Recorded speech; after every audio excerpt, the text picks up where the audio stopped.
दूसरी मुरली। इस अविनाशी ज्ञान पर अनेक नाम रखे हुए हैं। इस अविनाशी ईश्वरीय ज्ञान पर अनेक नाम धरे गए हैं। धरे गए माना रखे गए हैं।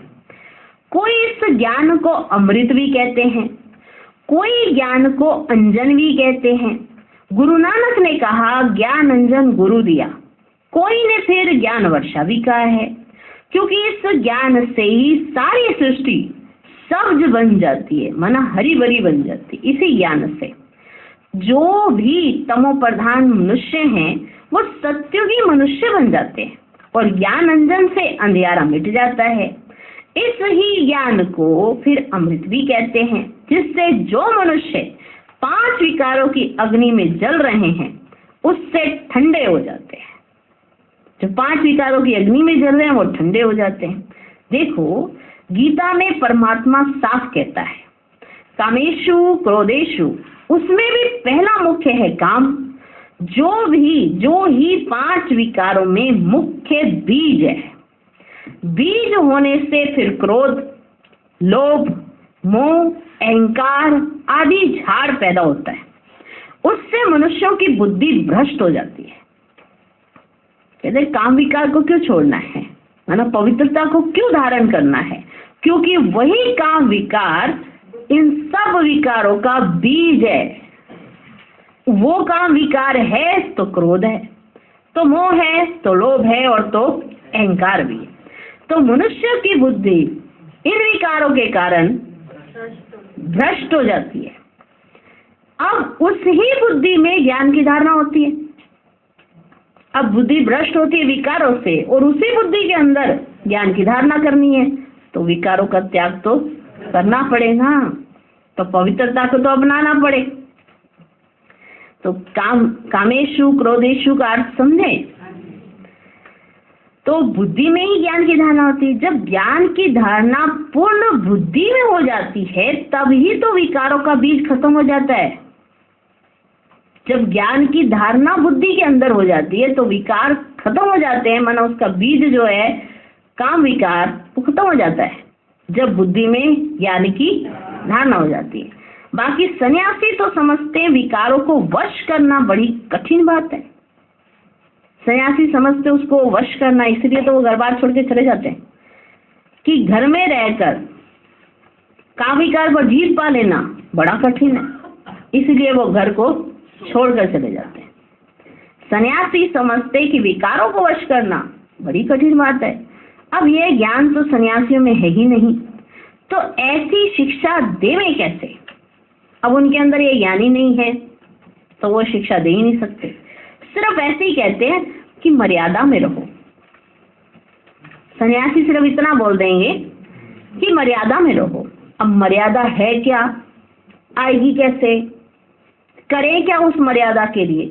जब सभी विकारों का जो बीज है वो काम विकार है, जब उसी का त्याग नहीं करेंगे तो मर्यादा कैसे आएगी? उस बीज को ही खत्म नहीं करेंगे तो विकार जाएंगे कैसे? तो सन्यासी तो घर बार छोड़ देते हैं और सिर्फ इतना कह देते हैं कि खुद घर बार छोड़ के भाग गए और इसी विकार को छोड़ने के लिए घर बार छोड़ दिया। और जो भी उनके फॉलोअर्स होते हैं उनको कहते हैं घर में रहो पर मर्यादा में रहो। परंतु असल मर्यादा कौन सी थी ये तो बताओ। मर्यादा में कौन रहता था और किसने मर्यादा तोड़ी और असल मर्यादा थी क्या? वो मर्यादा तो आजकल टूट गई है। कहाँ वो सतयुगी त्रेता युगी देवी देवताओं की मर्यादा जो गृहस्थ में रहकर कैसे निर्विकारी पवित्र रहते थे? अब वो सच्ची मर्यादा कहाँ है? आजकल तो उल्टे विकारी मर्यादा पालन कर रहे हैं। एक दो को ऐसे ही सिखलाते हैं कि बस मर्यादा में चलो। किसी से कहो कि पवित्रता में रहना है, देखो पवित्रता में तो रहा नहीं जाता। बाकी ये है कि अपना ऐसा कोई कर्म नहीं करो, ऐसा नहीं करो, ऐसा नहीं करो, मर्यादाओं में चलो। अब ये मर्यादा थी कौन सी जिसमें हम नहीं चले तो हमारी हालत ऐसी हुई? तो एक दो को ऐसे सिखलाते हैं कि मर्यादाओं में चलो। मनुष्य का पहला क्या फर्ज है? वो तो कोई नहीं जानता, बस इतना ही प्रचार करते हैं कि मर्यादा में रहो, मगर इतना भी नहीं जानते कि मनुष्य की पहली मर्यादा कौन सी है। मनुष्य की पहली मर्यादा है निर्विकारी बनना। निर्विकारी बनना। अगर कोई से ऐसा पूछा जाए तुम इस मर्यादा में रहते हो, निर्विकारी रहते हो, तो कह देते आजकल इस कलयुग की सृष्टि में निर्विकारी होने की हिम्मत ही नहीं है। गुरुजी ने कहा मर्यादा में रहना, तो घर में अगर कोई ज्ञान विचार पढ़ा तो उसे कहा देखो जी हम अपने गुरुजी का कहना मानते हैं, उन्होंने कहा सिर्फ मर्यादा में रहना। अब वही ज्ञान में जो बच्ची चल रही है, बच्चा चल रहा है, वो पूछ ले आप गुरुजी ने कौन सी मर्यादा की? बस कायम मर्यादा में रहना, बस कायम मर्यादा में रहना। अच्छा ठीक है, कौन सी मर्यादा है? बहुत पूछने पर वो गुरुजी के पास गए तो पूछा कौन सी मर्यादा है? मैं कहा निर्विकारी रहना। अब पूछे ये निर्विकारी बनना तो बड़ा मुश्किल है। अब वो भी बच्ची भी यही कह रही है, बच्चा भी यही कह रहा है निर्विकारी रहना है, गुरुजी ने भी कहा निर्विकारी बनना, ठीक है, पर कोई कर तो सकोगे नहीं, पर यही मर्यादा है। अच्छा ये मर्यादा है, वो घर में भी वो ज्ञान लेके वो भी यही कह रही थी मर्यादा में रहना, मर्यादा में रहना। तो पहली मर्यादा है निर्विकारी बनना। अगर कोई ऐसा पूछे तो कि हाँ, तो आप उससे पूछा जाए कि तुम इस मर्यादा में रहते हो, तो कह देते आजकल इस कलयुग की सृष्टि में निर्विकारी होने की हिम्मत ही नहीं है।